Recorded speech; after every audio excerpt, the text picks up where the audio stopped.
How's it guys, Damien here from Clove, and today we'll be comparing two of the biggest releases this year.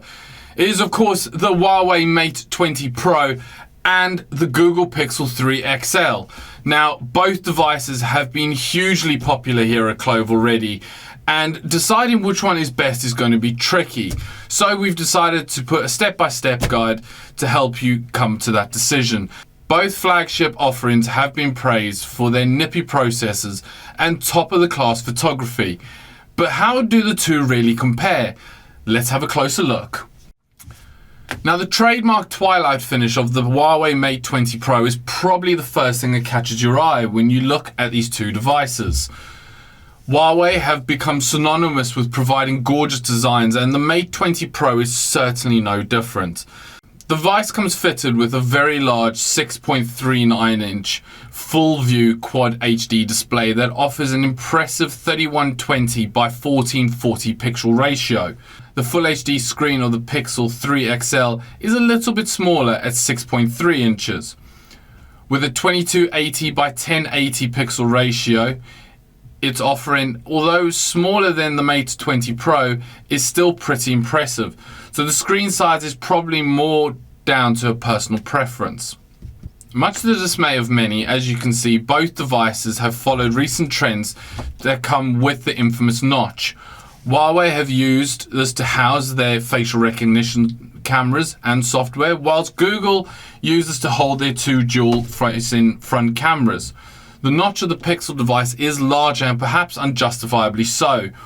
But if you're not a fan of the notch, then there is an option to hide it on both phone settings.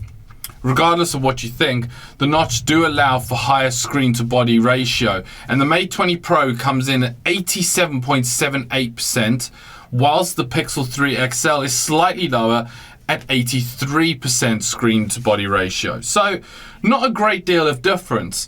And when you actually look at the phones, you can see that it literally comes down to the notches which help. As you can see, the Mate 20 Pro is crafted with those gorgeous curved edges to the sides that really give it that premium feel and make it feel much more comfortable in your hand. The slim frame is made from aluminium, whilst the back of the device is made from glass that is machine textured unlike any other to create a non-slip finish that also is coated with an anti-fingerprint solution. We're a big fan of the Twilight variant here, but if you're after something a little bit less low-key, then we do also sell the device in black, which you are able to see if you actually watch our unboxing. We do have the black and the Twilight version, so go and watch that video and you will actually see what that looks like. If you're familiar with the Google Pixel range, then you'll see that the Pixel XL 3 hasn't departed too much from the classic design. Smaller bezels give the phone an overall sleeker design compared to the predecessors. However, the device is going to be about functionality over attractiveness, coming in just black, not pink, and clearly white. Again, if you want to see the full range of colors and really see exactly what I mean by the different color range, then watch our unboxing video, which you can click on here, and you can watch that one. Moving on from design, the battle between the two is really taking up a notch, no pun intended, when it comes to the camera technology. Now, the Mate 20 Pro comes fitted with a triple lens camera on the rear, which is arranged in a 2x2 formation, giving it that very unique look.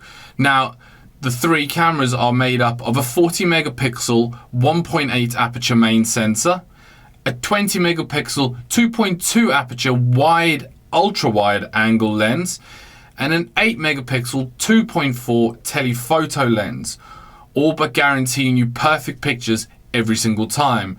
Now this device here is actually mine, and I cannot fault the Mate 20 Pro when it comes to photography.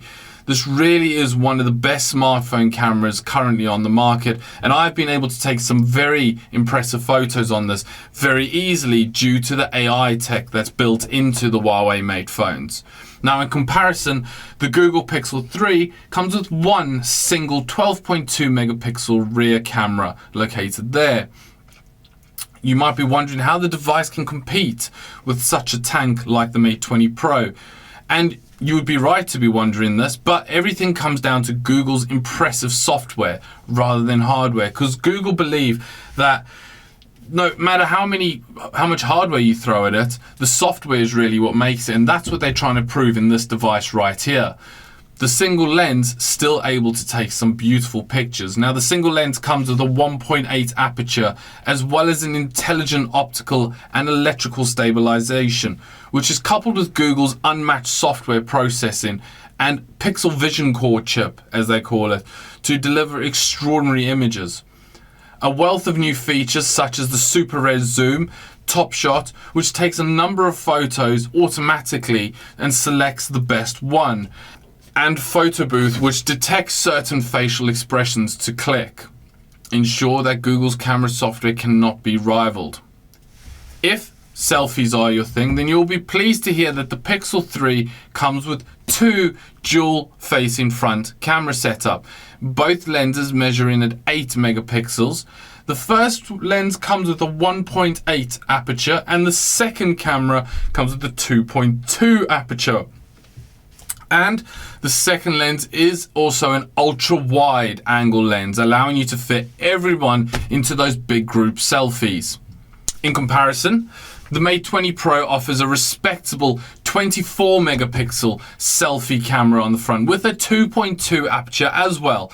And it also has that wide angle lens.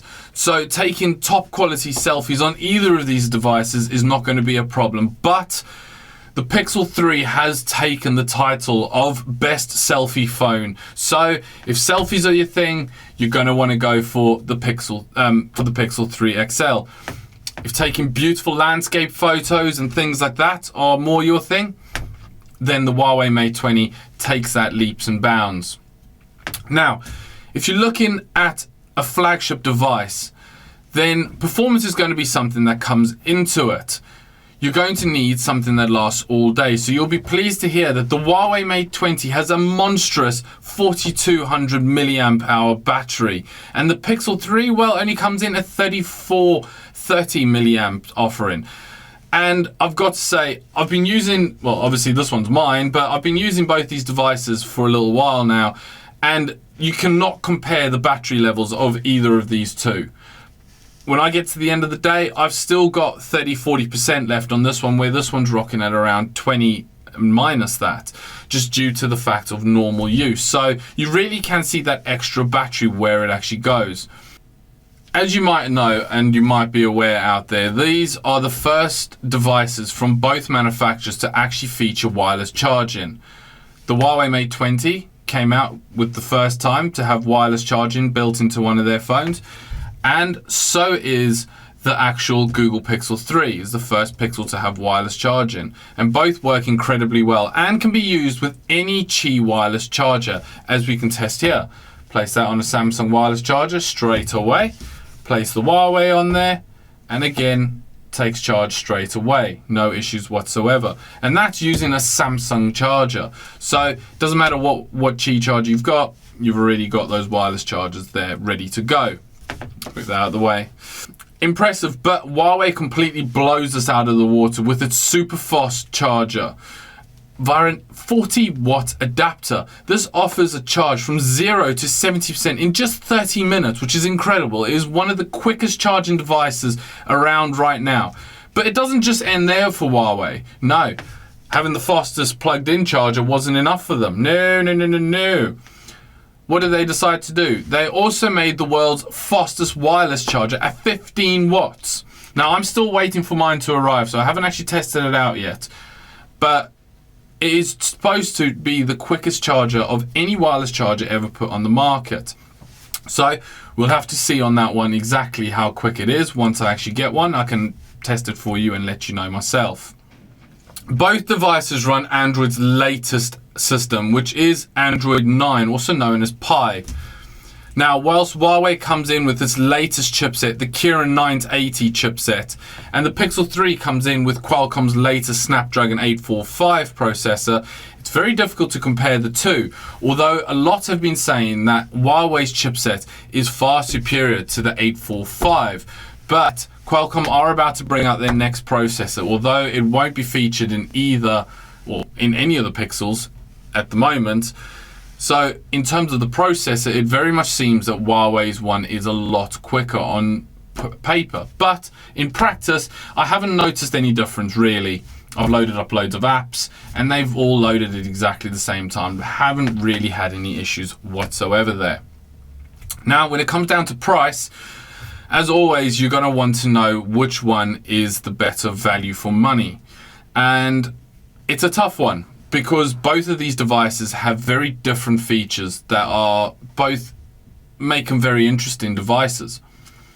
The Huawei Mate 20 Pro is currently available in either black or twilight as a 128GB variant and comes in at an impressive £855, whilst the Pixel 3 in comparison, the 128 variant, same size memory, comes in black, clearly white and not pink, and that's available at £1,065, whilst the 64GB variant comes in at £955. So the Pixel comes in at £100 more than what the Huawei Mate 20 Pro is. Is the price justified? I don't know. I'll leave that for you guys to decide. Personally, I preferred the Mate 20 Pro a lot more, hence why I've got this one as my own personal device. I think it looks better, it feels better in my hand, plus the price of it you can't really go wrong with. So to summarize, finding a winner between the two is very difficult feat. If a smartphone camera is what you're after, then the Google Pixel 3 XL arguably eclipses the Mate 20 Pro in terms of the software, but in reality the two are probably the top two contenders of smartphone cameras out there right now. And when it comes right down to the crux of it, it really is hard to separate these two with cameras. The selfie camera of the Pixel 3 XL is absolutely incredible, whilst the rear cameras on the Mate 20 Pro are unbeatable with that AI technology that's built into it. So it completely comes down to you. If it's coming down to battery, the Huawei Mate 20 Pro has a much bigger battery, allowing for more time and before it actually dies down. And then when it comes to charging the device, well, you've got that super fast charger allowing it to charge much quicker than what the Pixel 3 is. If you're going on price, again, the Mate 20 Pro comes in cheaper than the Pixel 3. If you're going by looks, well, it completely depends on you as a person. I mean, to me, I do like the look of the Pixel, you know, with the non-slip back on it. It does really feel good in your hand. It's a good size. You're able to reach all around the screen relatively easily. But, I mean, look at that color on the Mate 20. You know, it was the same with the P20 Pro. It had an incredible color to it, and it's no different in these. So, if you want my opinion, I would say the Mate 20 Pro takes it. I'm a little bit biased towards it, I'm not going to lie, because I've had one a little while and I've been using it, and it's something I looked into way before they were released. I do like the Mate 20 Pro, but the Pixel 3 is definitely taking the market in other sides.